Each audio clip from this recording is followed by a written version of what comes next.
Remind us again that you are not looking for us to be perfect before we come to you. For you will take our rough edges and you will make them smooth. You will find a sparkling gem in the rough stone. You will help us to learn, to serve, and witness to your love. Help us to place our trust in our lives in your loving care. As we pray this morning for those who are sick or in the hospitals and the nursing home, for those that are lonely and shut in, we ask that your hand would be upon those serving in our armed forces and keep them safe and protected. We lift up those that are lost and ask that they soon may come to know you as their Lord and Savior. Help us to do our part, that your Spirit might change their hearts. Again, we pray for each one of your churches, whether it be those here in Lawrenceville or those around the world, and ask that your hand would be upon each one. May we truly be the lights to our community that you would have us to be. We thank you for your presence in our lives, and we ask these things in the name of Jesus Christ, our Lord and Savior. And now I ask you to join me in saying the Lord's Prayer. Our Father, who art in heaven, hallowed be thy name. Thy kingdom come, thy will be done, on earth as it is in heaven. Give us this day our daily bread, and forgive us our debts, as we forgive our debtors. And lead us not into temptation, but deliver us from evil. For thine is the kingdom, and the power, and the glory forever. Amen. Well, our scripture this morning comes to us from Paul's letter to the Corinthians, his first letter. And it's the first chapter, verses 2 and 3. To the church of God that is in Corinth, to those who are sanctified in Christ Jesus, called to be saints, together with all those in every place, call in the name of our Lord Jesus Christ, both their Lord and ours. Grace to you and peace from God our Father and Lord Jesus Christ. Let us pray. Loving God, we thank you for the faithful ones who have gone before us. Grant us the same courage so that we may follow their example. Amen. Well, the first thing that I want us to remember this morning out of our scripture is this. Paul was not writing to a perfect people. The first church of Corinth had some serious problems. Yet Paul called these people saints, holy ones, people set apart by God and for God. In other words, a saint is simply a sinner who has discovered the marvelous grace of God through our Lord Jesus Christ. For we are called to live holy lives, often in an unholy world. Therefore, it is in this aspect of living together in holiness that really serves us well when it comes to a day like All Saints' Day or All Saints' Sunday. In remembering those who have gone on to glory, we call to mind their faithful witness to a God who transformed their lives. For each of us, we have shared those lives, we know their stories, and we've seen the Holy Spirit at work in and through them.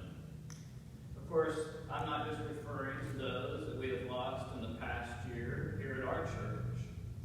For as Christians, we are united with all the saints of the church. Those that are scattered around the world, and those that are around the corner. Those who lived 2,000 years ago, those yet to come, those who are in our midst today, and those who have gone on to glory. We are all bound together through the same Lord and Savior. We are a community set apart for God, which transcends even death itself. Our faith believes that when we die, we too will join the communion of saints. Now keep in mind that we don't earn a place there by our perfect lives or our great acts. We find ourselves there because God's grace has been given to us, and we couldn't say no. In other words, we couldn't turn down sainthood. But as for now, we are here, and we are, as Luther said, still both saints and sinners. And sometimes we're a little more of one than we are the other. And all the people who are around us are too. And yet, even still, sometimes they do truly saint-like things that change the lives of those around them. They become the people who show Christ's love and grace and goodness to us. They inspire our faith. They lead us to live good lives. They show us what is important. They give so that we can live. And when they leave this world, we do miss them. Today, we raise up their memories once more, and we look to the next life when we will get to see them again. So my first question for us this morning is this: who are the saints that you remember? Who helped to shine the light of God just a little bit more in your life? Was it your parents? A childhood Sunday school teacher? The person that you worked with whose quiet faith caused him or her to make things a little bit brighter for everyone around them? The person who came to your help when everything else in your life had fallen apart and picked you up and helped you get back on your feet? Or the one who fought for what was right when everyone else was too scared? Did you know that they were all saints? And because of them, we are here today, remembering the little things that they did to inspire us in faith. And remembering them is good. I recently came across an article from a lady by the name of Emily C. Heath that really touched my heart. In her story, she talked about being on Facebook and the spiritual lessons that can come from it. The lesson that she was referring to had come from a saint that she had known. Her friend David was a seminary classmate. Not only was he a former swimmer at Harvard, but he was also incredibly smart and athletic. David was working on a PhD at Duke, and he could have taught at any seminary in our country. But instead, he and his family decided to go to South America as missionaries and teach there. However, not long before he was scheduled to leave, he went out on a run with another classmate. And it was during this run that David fell to the ground, never to get up again. Emily says that when she used to see David's profile picture pop up on her Facebook page, it made her wonder if she should just unfriend him since he was gone and the account was dormant. But then she decided not to. The reason? Because David was still a part of her life, and he was a saint. The way he lived his life inspired her and many others to want to know God more. So my second question for us this day is this: who will one day remember us as saints, and why? Hopefully we too will leave behind a legacy like David of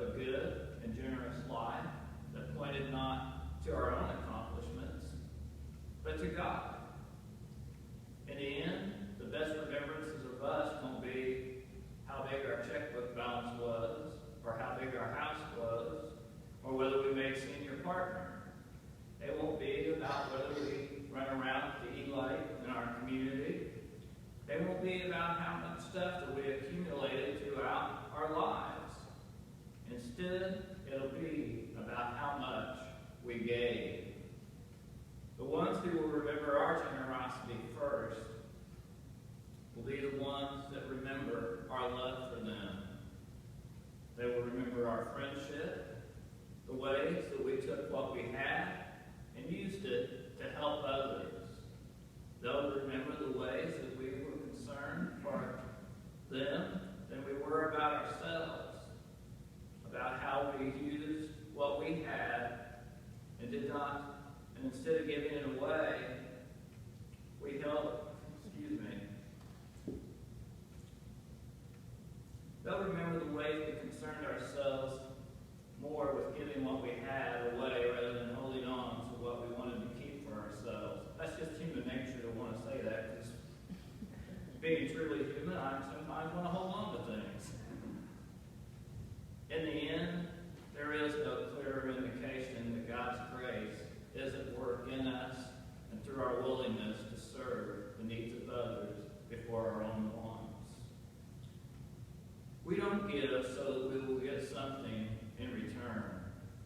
But with that being said, don't be surprised at how our lives might be blessed by our giving in ways that we never expected. And that reminds me of a story of a hospice service where they employed a nurse who was the son of a Holocaust survivor. His mother had been liberated from the concentration camp at the end of the Second World War. And because she lived, he had been given life. One night, he was called out to check on a dying man. This man didn't have very much longer to live, and his family had all passed as well.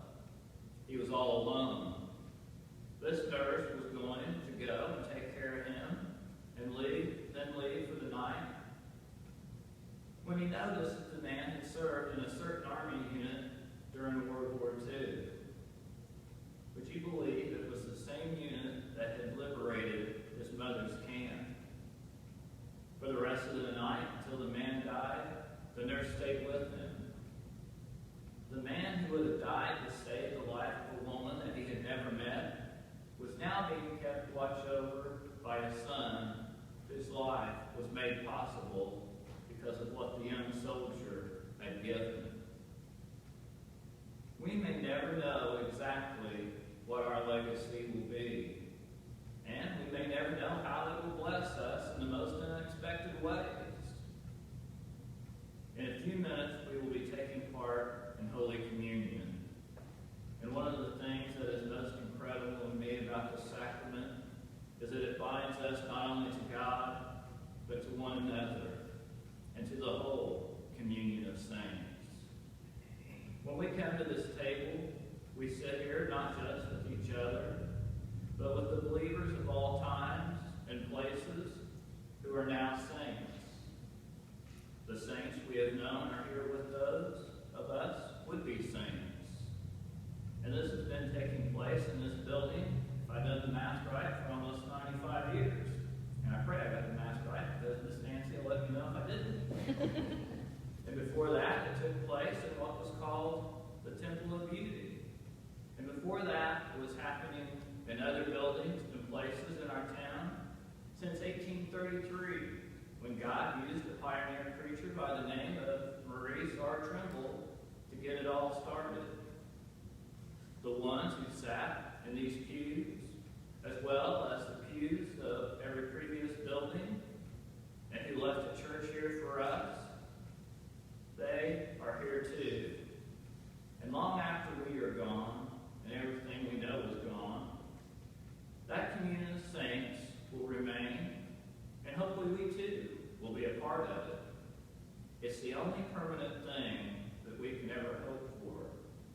And it's the only thing that can ever satisfy us.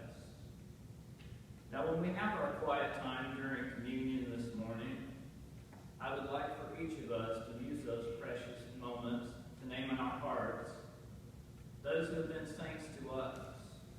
And then, I want us to picture them joining us here at the table today, and to give thanks for these saints who were. and then join them for the feast. Amen. Let us stand. If there's anyone who would like to come forward and make a confession that Jesus is the Christ, or to place a membership with our church, we invite you to come forward and we sing our hymn of invitation.